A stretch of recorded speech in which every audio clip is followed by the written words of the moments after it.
Hi, I'm Bob Vila. Welcome home again. As you can see, we're getting this little building tight to the weather. The windows are in, our doors have just arrived, so today we're going to install them and give you a little tour of the factory where they were assembled. I've also got the plumber working on the copper pipes, and we're going to get started with Ryley, our carpenter, out back. He's repairing a little termite damage we found last week. He's also going to give us a couple of tips on how to put on the sidewall shingles. So stay with us. It's good to have you home again.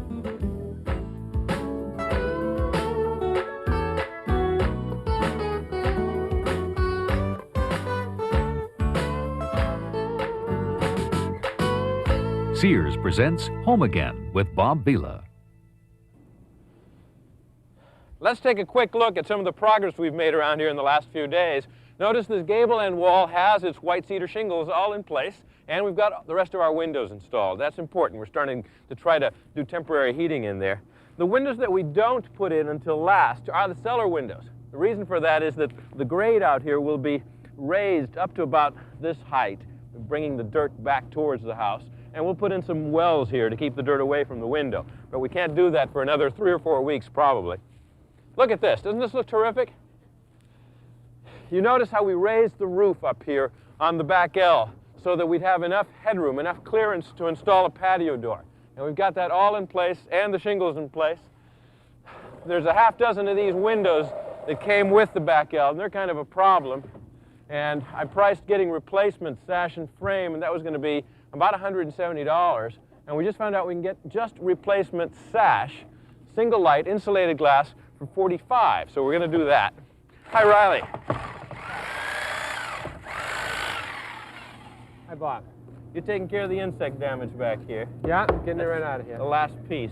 It was mostly damage to the sheathing boards that were on the bottom here, and a little bit of it, as you can see, to this old 2x6 that was in place there, 4x6 rather. And with all of that removed, I guess we don't have to worry about any bugs coming back to bother us in the spring. No, that was the only place we saw it, really, was in this corner. How are you going to patch this back up? We're going to replace, we're going to put a pressure-treated 4x6 sill right down here for starters. Well, pressure-treated lumber, you pretty much don't have to worry about any bugs getting into that for a long time. Just get a tack in that in here. Yeah.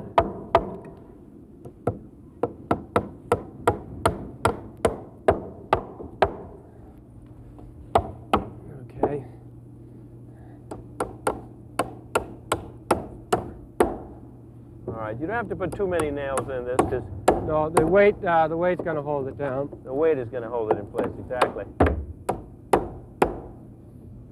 And in addition to that, if you look behind me here, one of the original pieces of lumber that came with the floor structure of the L is a full-dimensional 2x, well, I guess that's a 2x6. It is. Full 2 inches. So that's carrying a lot of the load of this interior curtain wall as well as the outside wall here. Yeah. What's next? We're going to put this 2x right on top of that. Which is essentially continuation of the band. Right. The band box. This one's going to be tougher to get in, Ryley. Want to hit it with a sledge? Yes, let me get it started here. There you go. I'll hold this in. Okay. Attaboy. Good. Okay. Towards the end here. The old floorboards are going to make it tough to get in. We need a flat bar. A flat bar will do it.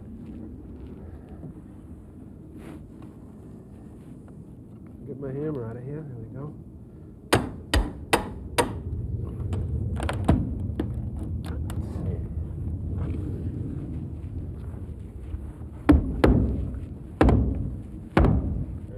There it goes. Get up. That's it. Well, that's what you call persuading it, Bob. That's persuading it, and also it's, you know, if you bust off a little piece like that, it doesn't matter that much. It's just structural. Now, you do have to back it up from the inside, and then you have to fill in with some more boards, right? Yep. And then what? Then we just put some house wrap on it, and it's ready for sidewall. All right. Well, I'll check back with you so that you can give us a little lesson on how to put the sidewall shingles on. But first, let's get together with Tom Higham, our plumber, inside.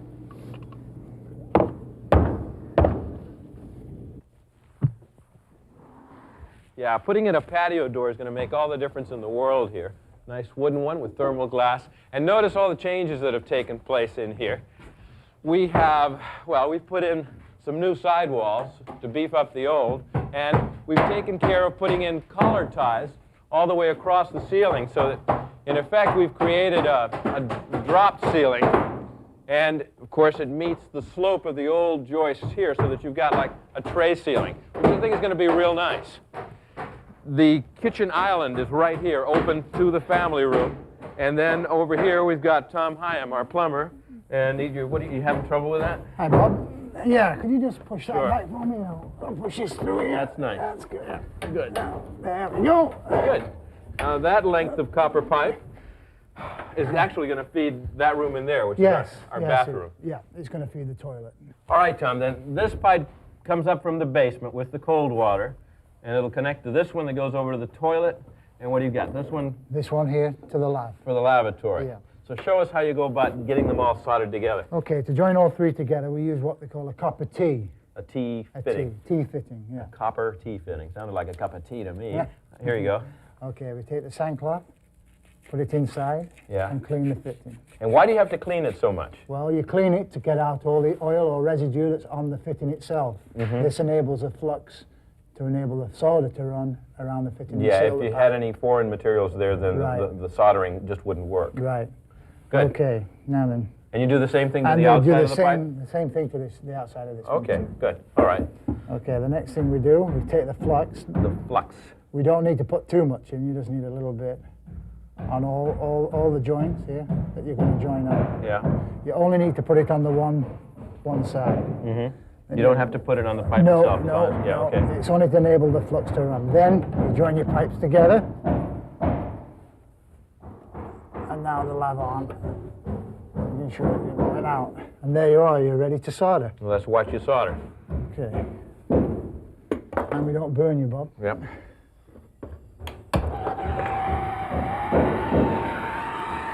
Heat your fitting and not your pipe. By heating your fitting, this pulls the solder into the fitting. Yes. And what you don't want to do is get your fitting too hot. Otherwise the solder will run right through. How do you know if you're getting it too hot? It will go black. It'll turn black on It'll you. go black on Just you. keep the flame away if it starts Yeah. to blacken.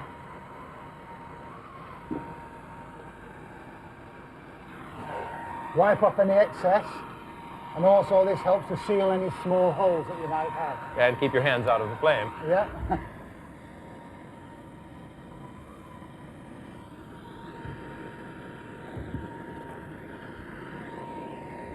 That's There you good. go. Good. Terrific. Thanks, Tom. We're going to have to take a break for some commercial messages. When we come back, we'll be putting some shingles on that back sidewall. Stay with us.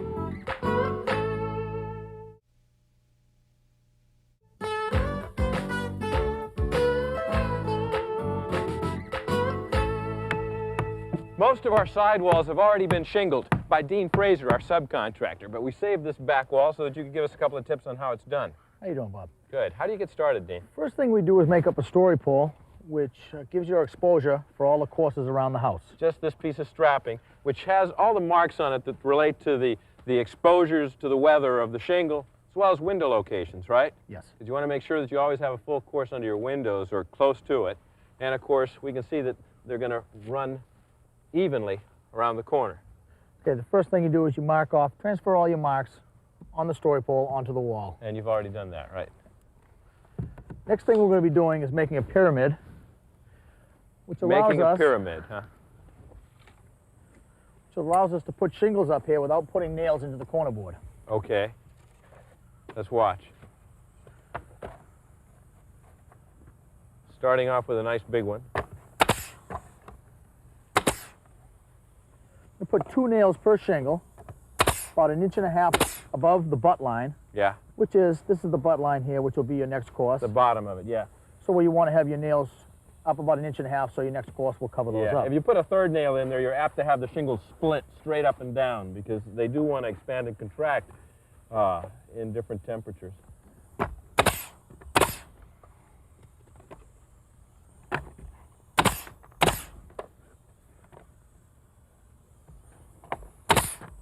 Okay, and now you're going to do the same thing on the other side. Yep.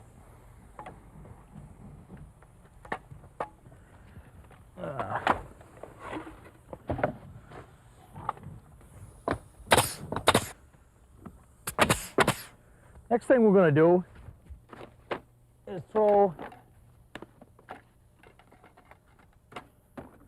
a couple of tabs down here, hanging below Yeah.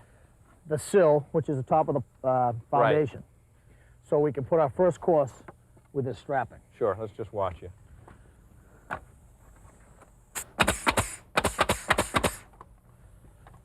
All right, and that piece of strapping is going to serve as a tool, if you will, on which to rest your first course of shingles. Yes, sir. Now you're ready to fly, Hopefully. hopefully.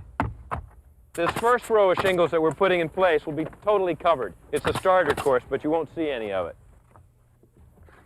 Now this course will be exposed to the weather, and here you want to make sure that you're not having two joints occur at the same place. In other words, you want to stagger around so that there's no way the weather can get through.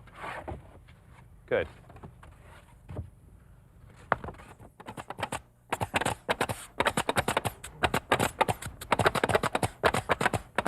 All right, now we're ready to set the chalk mark down. And that's the bottom of the next course, right? Yep. The We're going to butt. move the strapping up right now.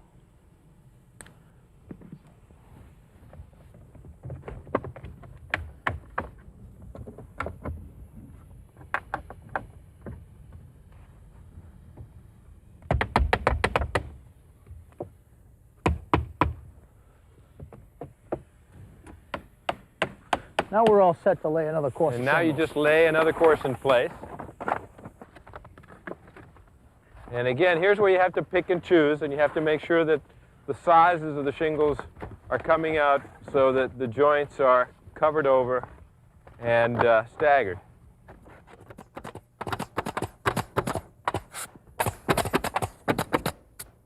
Okay, and now we just keep repeating the same process over again. Snap a line, move your strapping up, and lay them out, right? Yep, we got about 25 more courses to go, and we just keep repeating the same process over and over again. Let's fly.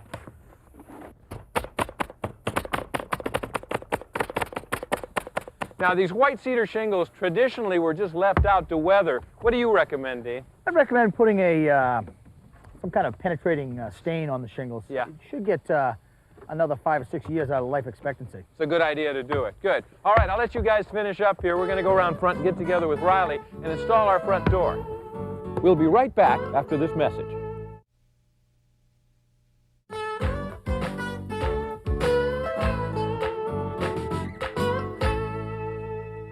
Ryley, you ready to put the door in place? Yeah, we sure are, Bob. What's this all about? This is the lead pan we put in here, and this will prevent any moisture or water from getting in underneath the threshold. Just sheet lead, which you can kind of mold to whatever shape you want. Yep. And our pre-hung door is here. You don't have to worry about that being racked, No, do it's you? a beauty. Yeah. These are temporary? Yeah, that's just going to help us get the door in place. Okay. Here we go. That's nice. Believe it or not, this door was just assembled yesterday at a factory not far from here. Take a look. And we're visiting now with Tony Shepley at his lumber yard. Hi, Tony. Hello, Bob. How are you? Great. Let's talk doors. We've got our beautiful door back at the house, and we had a number of options that we could have gone with, right? Right. This is a wood door. This is the most traditional. With a wood door, you are able to stain it and therefore really get a nice feeling for the grain. Yes, the beauty of the wood. Exactly. What about the cost? Well, this is just under $300. Yeah. And wood doors do have a couple of disadvantages. One disadvantage is they're not as energy efficient as a steel door. Right. Another disadvantage is you have some tendency occasionally to encounter warpage, and you could have shrinkage Right. with it. Yeah. And you ordinarily have to spend more money putting a storm door in front of it. That's another maintaining it. It's beautiful, but it's big bucks, and we wanted to conserve a little bit of money at the doorway and do some other things. So what are we spending for a steel door? Well, right off the bat, you've saved some money. This is about $170. Yeah. So it has a couple of other advantages. It is a much more energy efficient door. You are not going to encounter the warpage that you might with a wood door, and shrinkage is not a problem. Why is it more energy efficient? Well, let's go look at a door right over here. We've removed the light of glass from this door, and you can see into the inside of it. So between the steel skins Yeah. is a foam core. Exactly. That's what gives you the insulation. You've got an R15 on this door, You're right? right. Yeah. And other than the foam, you do have some wood that goes around the perimeter and it allows you to hang it and gives you some rigidity. Right. Yeah. But you've gone to great lengths to beautify our door, essentially. And I see that you've got it well along the way here. Our architect helped us out by essentially embellishing that steel door with a trim kit that involved a couple of pilasters and a transom light overhead. And the pilasters, I see one in place, nothing more than like a flattened column, right? Exactly.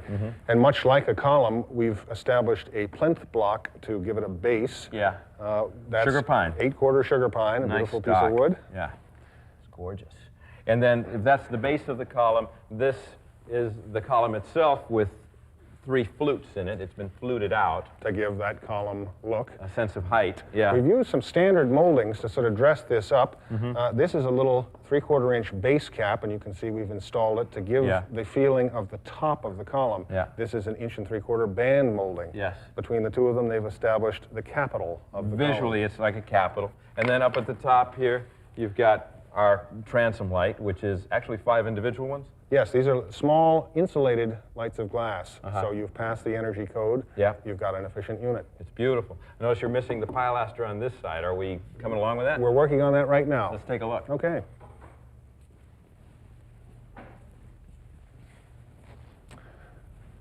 Now, Bill has laid out this pilaster for fluting, and he's going to start it up and give it a go with the router. Okay.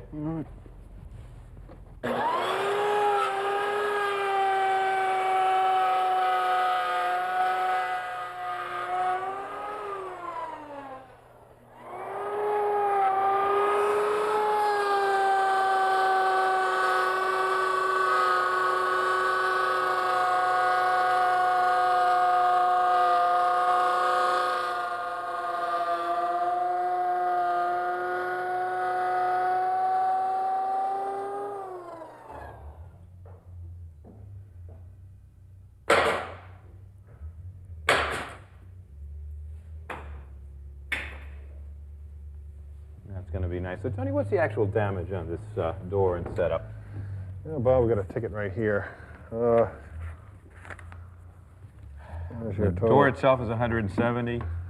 Yes, the transom is 200. Yeah. And then we've supplied the entry trim kit, which includes the pilasters and all assembly, and that's another 250. Brings you to a grand total of $620. That's not bad. I think we're getting a lot of bang for the buck there. Well, we like to think of it as a work of art. Extremely elegant work of art, yeah. Ready to stand it up yet?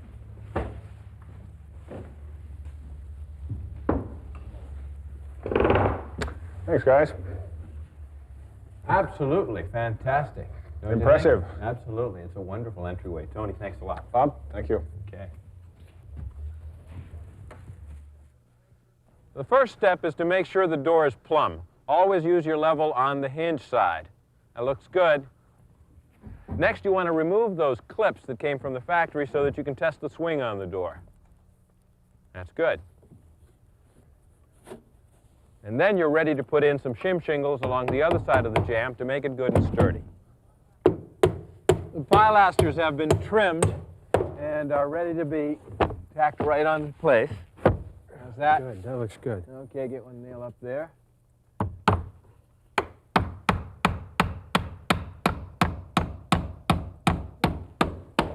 And now put in another 8 or 10 and we'll be in business. And we'll get the other one in place. But first, let's break for a couple of messages.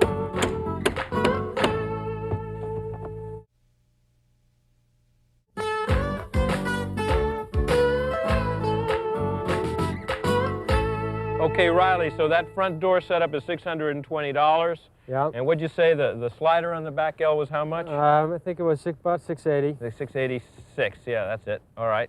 And then we got a kitchen door for $248 that we haven't even put in yet. That's $1,554 for the doors. The shingling sidewall contract? I think we figured with stock about $1,400. Yeah, that's what I hear. So we're looking at $2,954 spent this week.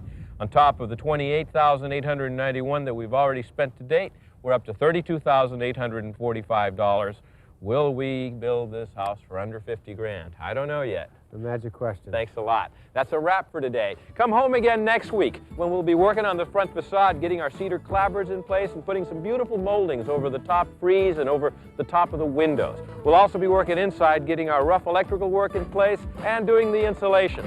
Till then, I'm Bob Vila.